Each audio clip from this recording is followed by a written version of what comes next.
It's 1869, and we're sitting in a house in Blenheim. There's a woman sitting at a desk, writing. She started with a title, an appeal to the men of New Zealand. At the heart of this appeal was a question.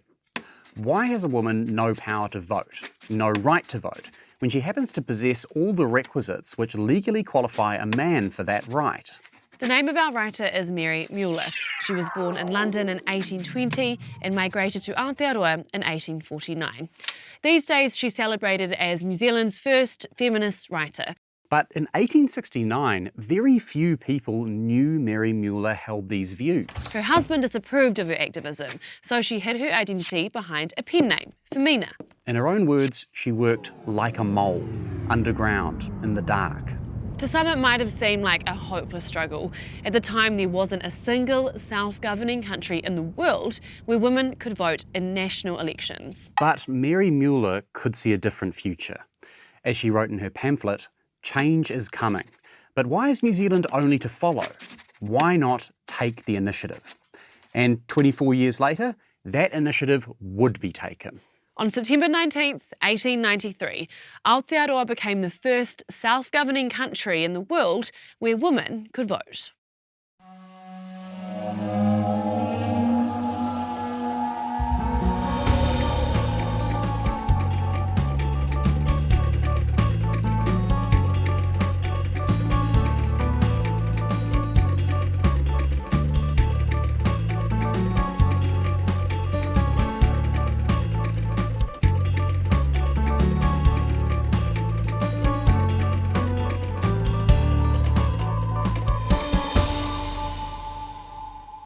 So, let's start in the country which brought this whole idea of democratic elections to our shores, the United Kingdom. But actually, democratic might have been a bit of a stretch. Yeah. In early 19th century Britain, voting rights were heavily restricted based on class, sex, and the ownership of property. Basically, if you weren't a guy and you weren't really, really rich, no votes for you. In Scotland, it was estimated just 4,000 out of 2.4 million people could vote in 1831. That's less than 0.2% of the population. So, to deal with this lack of representation, Britain passed the so-called Great Reform Act of 1832. Great might have been a bit of an overstatement. It's estimated only 1 out of every 7 British men could vote under that law. So, a second Great Reform Act was passed in 1867. Still not that great. Only about 2 in 5 men could vote. But compared to what was happening in Britain, colonial New Zealand had radically inclusive voting rights. About 3/4 of European men were eligible to vote in our first parliamentary election in 1853, and by the standards of the time, that was a lot. Technically, Māori men had the same voting rights as Pākehā, but in practice, the vast majority were excluded. To vote, you had to own or rent property, but most Māori men weren't counted as landowners because they owned their land communally rather than individually. By the end of the 1870s, those property restrictions were dropped, so virtually all men could vote. In 1867, the government had also established 4 Māori seats, which ensured some level of Māori representation. Although, based on population numbers, there should have been about 15 Māori MPs. These voting reforms in Britain, New Zealand and other parts of the Western world were part of an international movement known as liberalism. Liberalism was a big deal in the late 18th and early 19th century, partly because of the French Revolution and its declaration of the rights of man and of the citizen. Right at the top of the page, this declaration said, "Men are born and remain free and equal in rights." But more than a few women thought, maybe it's not just men who are born free and equal in rights. Equal rights sound pretty awesome. We'd love to get some of that too. And a lot of liberal men were like, yeah, we'll definitely get around to that. But look, let's just focus on some other stuff first. And they did get around to it about 100 years later. Okay, so that's the European context. What about the Māori context? Well, this idea that men should be the only ones with a say in politics was something very new to Māori. In Māori society, leadership is substantially based on whakapapa, and female rangatira of high birth commonly became leaders of their hapu. There are oral and written histories of some tribes refusing to sign the Treaty of Waitangi because British officials refused to accept the signatures of some female leaders. But at least 12 wahine Māori did sign the treaty on behalf of their people, and there may have been more. Traditionally, Māori names weren't gendered, so some of the signatures assumed to be from men could actually be from women. As Māori law expert Ani Mikaere writes, Māori women and men featured in all aspects of life and fulfilled all manner of roles. It is clear from oral histories that Māori women occupied very important leadership positions in traditional society, positions of military, spiritual and political significance. Of course, you could say the same for some high-ranked European women, Queen Victoria, for example. But for most European women, their rights were severely limited. In most cases, when women got married, all their property was transferred to the ownership of their husbands. Custody of children defaulted to the father, and divorce was extremely difficult. The same was not true for Māori. As Ani Mikaere explains, marriage did not entail a transferal of property from her father to her spouse. In cases where misconduct was shown, divorce was relatively simple so long as the correct procedures were followed. Divorce carried no stigma, and any issues as to custody and ongoing support of children were sorted out within the whānau context. As history professor Barbara Brooks writes, some Pākehā women may have actually been inspired by the relative equality between genders in Māori society. Pākehā women could see Māori women participating in warfare, acting as eloquent advocates in court, and exercising unquestioned rights with regard to property. All this goes to show the fight for women's rights in the 19th century looked different for Māori and Pākehā. Pākehā women were fighting to gain rights they never had before, while wahine Māori were often fighting to regain rights they were losing through colonisation. Mana wahine. Māori women were also living in societies with relatively even numbers of men and women, whereas Pākehā women were vastly outnumbered by men. Yeah, by 1871, it's estimated Aotearoa had twice as many European men than women between the ages of 21 and 65. A lot of these men were young, single, and pretty rowdy, which upset a lot of the conservative land-owning men who dominated the political establishment. And history professor Katie Pickles argues this was a major factor in the battle for women's rights.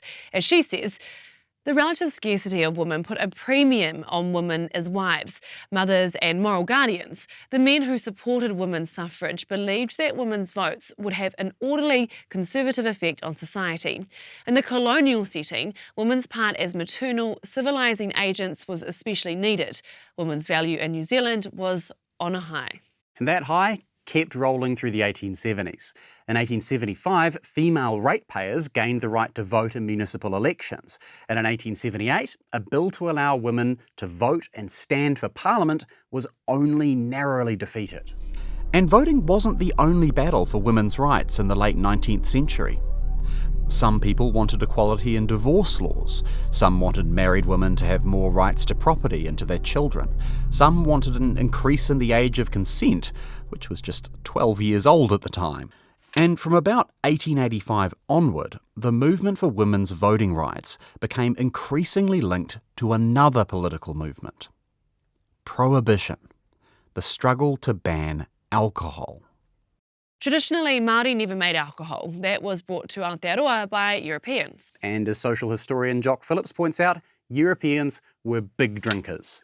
In British and Northern European cultures, alcohol, especially beer, was regarded as an essential food, which helped make blood and give energy.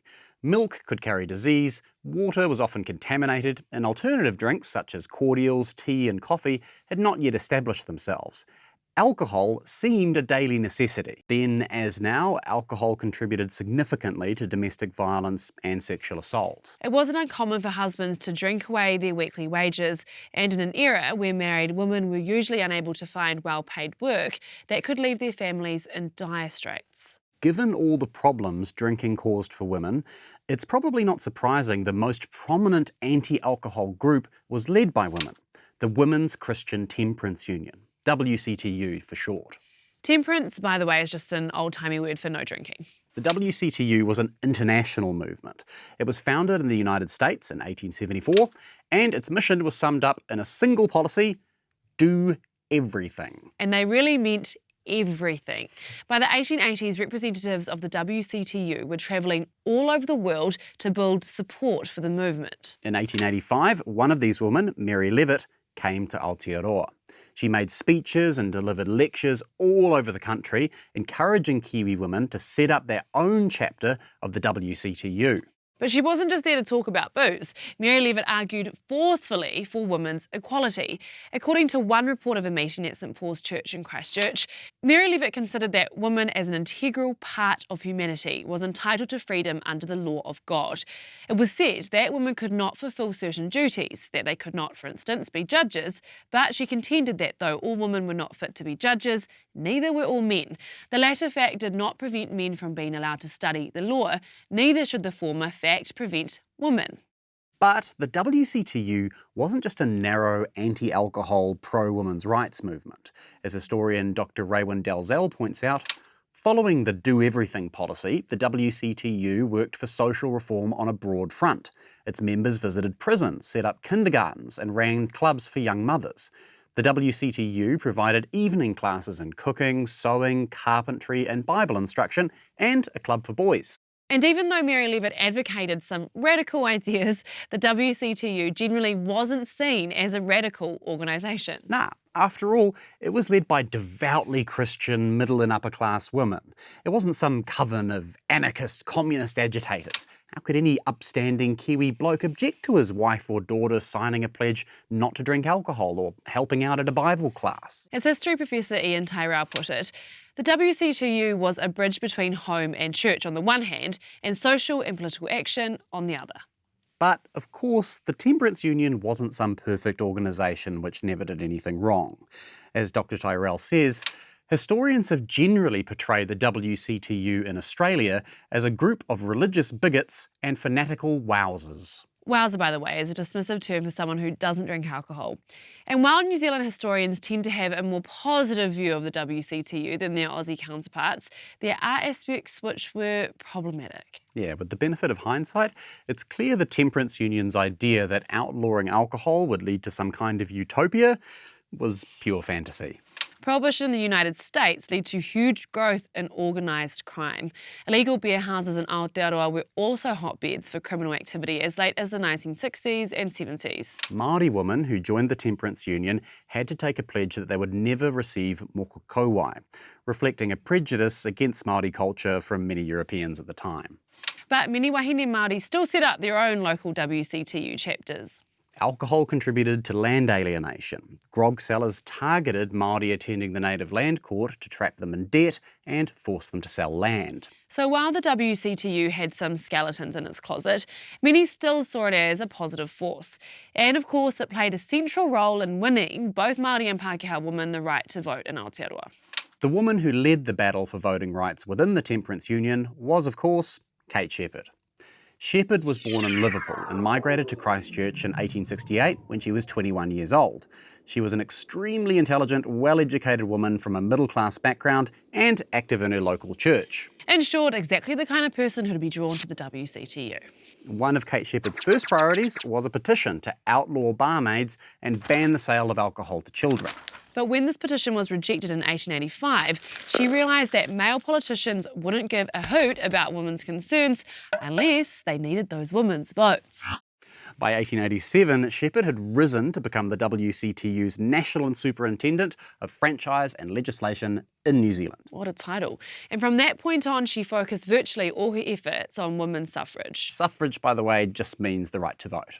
Sheppard was exactly the right woman for the job, a skilled organiser, talented public speaker, and master of propaganda. Yeah, Sheppard didn't write long essays on political theory or philosophy. Instead, she wrote short, punchy pamphlets, like her famous 10 Reasons Why the Women of New Zealand Should Vote. The number 2 reason was, because it has not yet been proved that the intelligence of women is only equal to that of children, nor that their social status is on par with that of lunatics or convicts. Shots fired, Kate. But the story of women's suffrage isn't just a one-woman crusade. Working alongside Sheppard and the WCTU were the women's franchise leagues.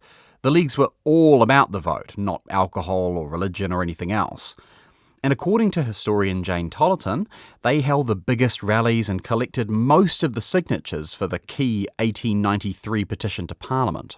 It was led by women such as Amy Daldy, Marian Hatton and others who probably don't get the credit they deserve for organising and motivating women to speak out. Historian Helen Simpson wrote in 1940 that the Leagues were the effective factor in the suffrage campaign. But many groups helped push the cause, including the Tailoresses Union and some influential Māori women, like Merite Tai Mangakahia and Ākenehe Tōmoana. More on those two in a minute. And of course, in a system dominated by male politicians, women couldn't have won this fight without support from some men. There were plenty of guys who opposed the campaign. One leader published in the Littleton Times complained that if women got the vote, instead of tempering society with grace and softness, women would embitter it with the asperities of debate. Instead of being man's comforter and better angel, she would be his intellectual antagonist. But a lot of men were actually keen for a bit of intellectual antagonism from women, including some of New Zealand's most prominent politicians. As former Premier Julius Vogel said in Parliament, what right has man to demand of a woman the sacrifice of what may be called her higher intellectual qualities in order that she may be a greater pleasure to him?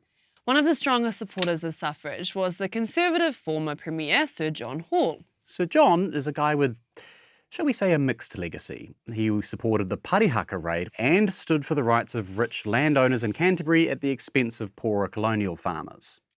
But that reputation was actually a big help, dare I say it, in convincing other Conservatives to support women's suffrage, as Sir John put it himself. The fact that the proposal was made by an old man who was not an inexperienced politician gives some assurance that it is not a rash or dangerous proposal. Of course, that support frustrated some other Conservatives like George Stead, the editor of the Press newspaper, who told Sir John, "You are making a fatal mistake in advocating the female franchise. It will double the majority against us. I have been among the poor in Christchurch quite lately, and it is among women that one hears the most democratic and revolutionary theories." Left-wing members of the Liberal Party couldn't have agreed more. As Liberal Party MP William Earnshaw said, "The greatest thing the working men can do is to bring their wives and sisters to fight the battle against organised capital." So, why would Conservatives like Sir John Hall support women's voting rights if their political enemies thought it would swing the elections in the Liberals' favour? Well, most of the people pushing for women's right to vote, including many so-called Conservatives, were inspired by the liberal writings of British philosopher and MP John Stuart Mill. But they were also influenced by their most unliberal views of Pākehā women. As history professor Patricia Grimshaw put it, for Conservative politicians, woman was undoubtedly a conservative element in the community. Their belief in the direction the women's vote would take was conditioned by their view of women as largely domesticated, home-loving country wives. And these, they felt sure, would swell the Conservative ranks. But, spoiler alert, both sides were wrong. The first election in which women voted did swing in favour of the Liberals, but women's votes weren't decisive. It turned out women weren't all radical progressives or die-hard conservatives. Their views on politics were just as diverse as New Zealand men. Shocking. Who'd have guessed? But we're getting ahead of ourselves. A big problem faced by the suffragists was the argument that they only represented a radical fringe. As one letter to the Littleton Times asked, "Have the women in New Zealand asked for the franchise? Does 1 woman in 20 know anything about the matter?" But the suffragists knew how to answer that question. They organised a petition so New Zealand women could speak for themselves. The first was circulated in 1891 and got about 9,000 signatures. The following year, a second petition got more than 20,000 signatures. And in 1893, the WCTU, franchise leagues and all presented their third and final petition. It turned out quite a bit more than 1 in 20 women wanted suffrage. The 1893 petition was signed by nearly 32,000 women, almost a quarter of all Pākehā women in the country. And this is a key point. The battle for women's suffrage wasn't just fought by a small group of activists, it was a mass movement which involved direct action from a huge chunk of New Zealand's population. And it wasn't like today where you can sign a petition online. Many of these signatories travelled long distances from remote rural areas to have their say, and the petitions themselves were sent all over the country. The sheets of the 1893 petition were gathered in a reel of paper 270 metres long, which Sir John Hall dramatically rolled down the aisle of Parliament. But the weird thing is, none of this should have been necessary. It was clear women's suffrage was already supported by a majority of members of the House. Several times in the late 1880s and early 1890s, it looked like suffrage was going to be passed, only to fail at the last second. The problem was a relatively small number of anti-suffragists who carried out a bewildering campaign of backroom deals and dirty tricks to prevent the law being changed. The final bit of trickery came from Premier Richard Seddon himself. Seddon opposed suffrage, but he avoided saying so publicly because he worried that if women knew he opposed them voting and they did end up winning the vote, they'd punish him at the next election. Instead, Seddon appears to have worked behind the scenes to sabotage the electoral bill, ordering one pro-suffrage politician to change his vote so it would fall at the final hurdle.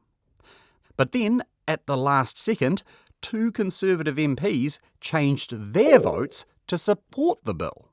Without those 2 guys, Edward Stevens and William Reynolds, suffrage would have failed yet again.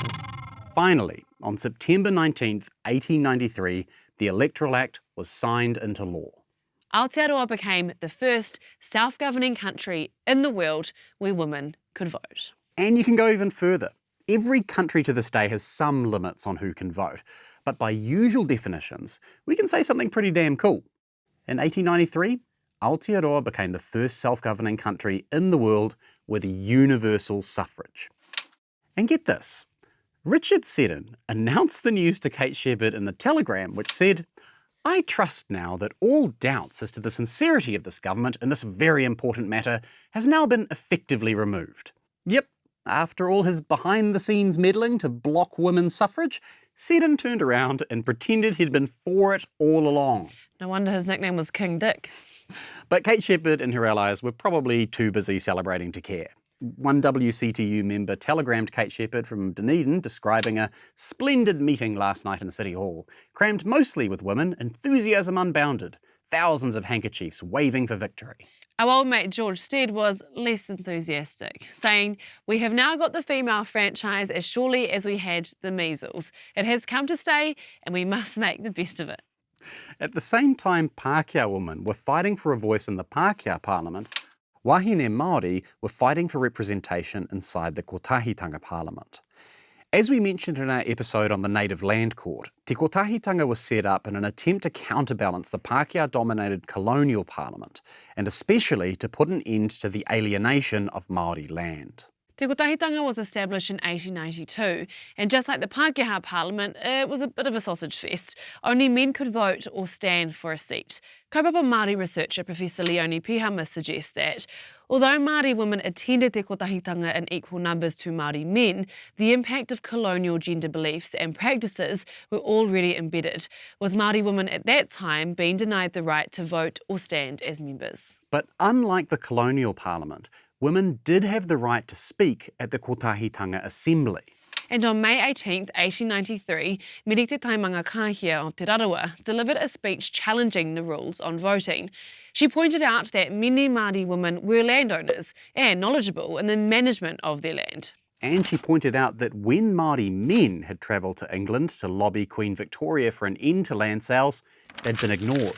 As she said, perhaps the Queen may listen to the petitions if they are presented by her Māori sisters, since she is a woman as well. But later that day, another female speaker addressed Te Kotahitanga Ākinihi Tōmoana of Ngai Te Rangitā, Ngāti Papatua Maro, Ngāti Ngaringari and Ngai Tūrahi. Ākinihi supported Mere's proposal, but thought a debate over the role of women in Kotahitanga should wait until the movement won official recognition from Pākehā politicians. And of course, that recognition was never received. But Mere Te Taimanga Kahia and Ākinihi Tōmoana fought on. In 1895, Tōmoana argued, "For many years the men, the chiefs, the members of parliament and the kingitanga have been searching for answers to our issues regarding land and the betterment of our people. They even went to England. All of this was done without us, the women, and no benefit has come back to our people. We women have not yet tried." Wahine Māori won the right to vote in Kotahitanga in 1897. They also gained the right to stand for election. It was another 22 years before women won that same right in the colonial parliament. Part of the problem in Wellington was that those conservative politicians who'd supported women's voting rights wouldn't support a law change so women could become MPs. Many Conservatives were annoyed that female voters hadn't rewarded them at the ballot box. As one wrote in a letter to Sir John Hall, "The women have greatly disappointed us in the demand we thought they would make for pure and safe governments." Without the support of Conservatives like Sir John, efforts to get women the right to stand for Parliament repeatedly failed. They didn't win that struggle until 1919, 26 years after women won the right to vote. The first female MP, Elizabeth McCombs, wasn't elected until 1933, another 14 years after that. And it took another 16 years before Aotearoa became New Zealand's first female Māori MP in 1949. It's only been in the past decade that Parliament has approached equal numbers of male and female MPs. After the 2020 election, 48% of our MPs were women, an all-time record. Also, we've now had 3 female prime ministers. And while the slow progress must have frustrated Kate Shepherd, she wasn't discouraged. On the 21st anniversary of women's suffrage, she wrote, "The mere doing of such an act of justice as enfranchising women was the outcome of a larger vision of rights and duties, a growing enlightenment, a broader conception of humanity as it now is and as it may become. The enfranchisement of women was in itself an expression of the growing sense of justice and humanitarianism in New Zealand."